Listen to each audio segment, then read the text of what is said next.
Clear کی تباہی کے بعد حضرت صابر پیا رحمت اللہ علیہ مجاہدات اور ریاضات میں مشغول ہو گئے۔ جلالی تصرفات اس درجے کو پہنچ گئے تھے کہ کوئی انسان آپ کے روبرو نہ جا سکتا تھا۔ جس طرف نظر اٹھاتے آگ لگ جاتی۔ چرند پرند آپ کی خدمت میں آیا کرتے۔ شیر در اقدس پر پڑا رہتا، اپنی دم سے جاروب کشی کیا کرتا۔ کلیئر کی تباہی کے بعد آپ کا استغراق اس درجے بڑھا کہ 12 برس تک گولر کی شاخ پکڑے کھڑے رہے۔ پاؤں خشک ہو گئے۔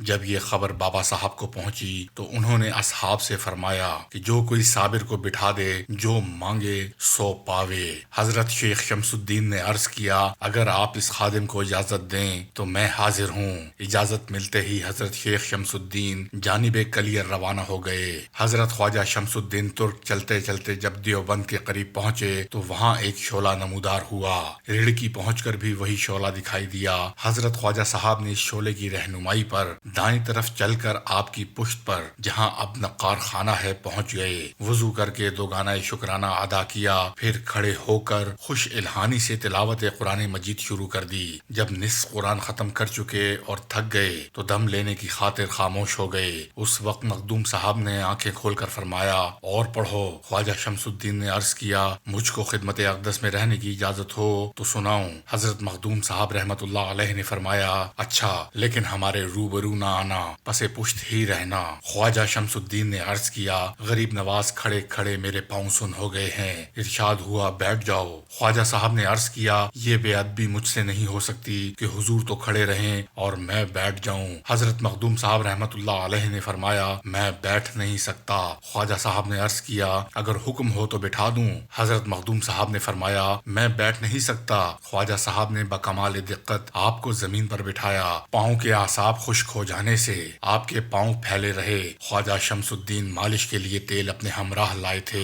انہوں نے پائے مبارک پر مالش کی اور پھر قرآن مجید پڑھنا شروع کر دیا۔ جب 5 پارے پڑھ چکے تو خاموش ہو گئے۔ حضرت مخدوم صاحب رحمت اللہ علیہ نے فرمایا، کیوں خاموش ہو گیا؟ حضرت شمس الدین نے عرض کیا، بیٹھے بیٹھے تھک گیا۔ فرمایا، لیٹ جا۔ خواجہ صاحب نے عرض کیا، اگر حضور لیٹ جائیں تو بندہ بھی لیٹ سکتا ہے۔ فرمایا، اچھا، مجھے لٹا دے۔ خواجہ صاحب نے آپ کو لٹا دیا اور قرآن شریف کو ختم کر کے الحمد شریف شروع کر دی۔ حضرت مخدوم صاحب نے بھی آہستہ آہستہ سورہ فاتحہ پڑھی۔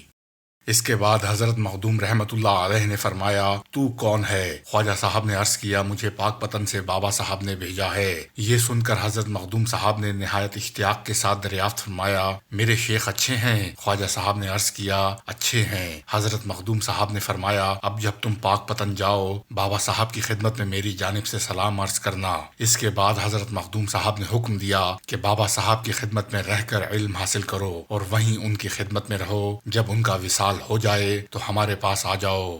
حضرت خواجہ شمس الدین ترک کلیئر سے روانہ ہو کر پاک پتن حضرت بابا صاحب رحمت اللہ علیہ کی خدمت میں حاضر ہوئے۔ کل کیفیات و حالات بابا صاحب کو سنائے۔ حضرت بابا صاحب خواجہ شمس الدین کی خدمت گزاری سے بہت خوش ہوئے۔ جس وقت خواجہ شمس الدین نے حضرت بابا صاحب سے عرض کیا کہ مخدوم صاحب نے مجھ سے دریافت کیا کہ میرے شیخ اچھے ہیں، تو بابا صاحب رحمت اللہ علیہ کو وجد آ گیا۔ جب ہوش آیا تو دوبارہ دریافت کیا۔ اسی طرح 3 دفعہ دریافت فرمایا۔ تینوں بار حضرت بابا صاحب پر وجد کی حالت طاری ہوئی اور بعد میں فرمایا کہ میں آج شیخ ہوا۔ صاحب معراج الولایت نے فرمایا ہے کہ ولایت آپ کو موسوی اور قلب آپ کا اسرافیلی تھا۔ یہی وجہ تھی کہ آپ سیف زبان تھے، جو فرما دیتے وہی ہو جاتا۔ ارباب طریقت کے نزدیک ہر ولی کو ایک نبی کی ولایت من جانب الہی عطا ہوتی ہے۔ حضرت خواجہ شمس الدین 4 سال تک حضرت بابا صاحب رحمت اللہ علیہ کی خدمت میں رہے۔ 5 محرم 664 ہجری کو حضرت بابا صاحب کا وصال ہوا اور 12 محرم 664 ہجری کو علیم اللہ ابدال کے ساتھ کلیئر واپس آ گئے۔ حضرت بابا صاحب کی خدمت میں رہ کر 4 سال تک تحصیل علوم و فیوزات باطنی کے بعد حضرت خواجہ صاحب بحکم حضرت بابا صاحب کلیر تشریف لائے۔ حضرت مخدوم صاحب نے خواجہ صاحب کو ہر وقت حاضر خدمت رہنے کی اجازت دی، دولت خلافت سے مالا مال کیا اور فرمایا، اے شمس تو میرا بیٹا ہے، میں نے پروردگار عالم سے دعا کی ہے کہ میرا سلسلہ تجھ سے جاری ہو اور قیامت تک قائم رہے۔ چنانچہ حضرت خواجہ صاحب رحمت اللہ علیہ حضرت مخدوم صاحب رحمت اللہ علیہ کی خدمت میں 20 برس رہے۔ خواجہ صاحب کا بیان ہے کہ میں 20 برس حضرت مخدوم صاحب کی خدمت میں رہا۔ اس مدت میں کبھی انقلاب موسم کے آثار نظر نہ آئے، نہ کبھی بارش ہوئی، نہ گرمی نہ سردی، یکساں بہار کا سا موسم رہتا۔ حضرت خواجہ شمس الدین حضرت بابا صاحب کے حکم سے حضرت مخدوم صاحب کی خدمت پر معمور ہوئے۔ وضو کے لیے پانی اور کھانے کے لیے ابلی ہوئی گولریاں پیش کیا کرتے۔ چونکہ حضرت بابا صاحب رحمت اللہ علیہ کا خصوصی حکم تھا کہ کبھی بھول کر بھی حضرت مخدوم صاحب کے سامنے نہ آنا، اس لیے خواجہ صاحب وضو کے پانی کے لیے یا کھانے کے لیے گولریاں پس پشت مبارک سے پیش کیا کرتے تھے۔ یوں تو حضرت مخدوم صابر پیا پر ہمہ وقت استغراق کی کیفیت طاری رہتی تھی، لیکن نماز کا وقت شروع ہوتے ہی حضرت خواجہ شمس الدین آذان دیتے، حضرت مخدوم صاحب آذان کی آواز سن کر ہوشیار ہو جاتے، خواجہ صاحب وضو کے لیے پانی پیش کرتے، حضرت مخدوم صاحب وضو کر کے نماز ادا کرتے، نماز کے بعد پھر استغراق ہو جاتا۔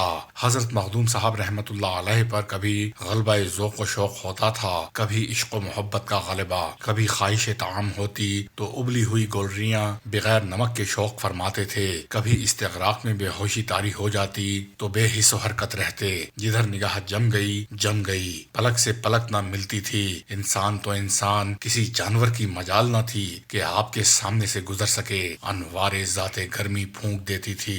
کبھی گولریوں کو دیکھ کر فرماتے، خدا کھانے پینے سے بے نیاز ہے، کچھ دیر فرماتے، لاؤ خدا خدا ہی ہے اور بندہ بندہ ہی ہے۔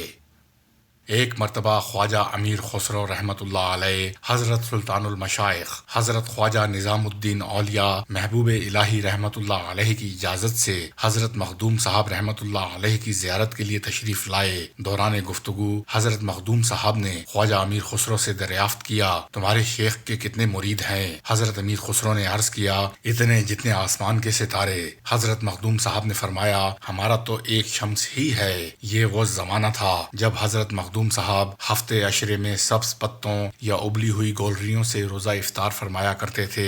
جس وقت امیر خسرو رحمت اللہ علیہ حضرت مخدوم صاحب کے مہمان ہوئے تو مخدوم صاحب نے فرمایا کہ گولریوں میں نمک ڈال لیا کرو، ایسا نہ ہو امیر خسرو اپنے شیخ سے جا کر شکایت کریں کہ صابر کے ہاں ہماری خاطر نہ ہوئی۔ چلتے وقت حضرت مخدوم صاحب رحمت اللہ علیہ نے حضرت امیر خسرو سے کہا کہ تھوڑی سی گولریاں لیتے جاؤ، اگر شیخ دریافت کریں کہ کلیر سے ہمارے واسطے کیا تحفہ لایا تو یہ گولریاں پیش کر دینا اور ہمارا سلام بھی کہنا۔ جس وقت حضرت امیر خسرو کلیر سے واپسی میں خانقاہ محبوبی کے قریب پہنچے تو سلطان المشائخ حضرت خواجہ نظام الدین اولیاء ان کی تعظیم اور استقبال کے لیے خانقاہ سے باہر تشریف لائے اور حضرت امیر خسرو کے ہاتھ اور آنکھوں کو بوسہ دیتے ہوئے جوش محبت میں فرمانے لگے کہ ان ہاتھوں سے تو نے میرے بھائی صابر سے مصافحہ کیا ہے اور ان آنکھوں سے تو نے ان کو دیکھا ہے، میں تجھ پہ قربان کیوں نہ جاؤں۔ حضرت امیر خسرو نے حالات بیان کیے، گولریاں پیش کیں، حضرت محبوب الہی نے وہ گولریاں حاضرین کو تبرکاً تقسیم فرما دیں اور خود بھی تناول فرمائیں۔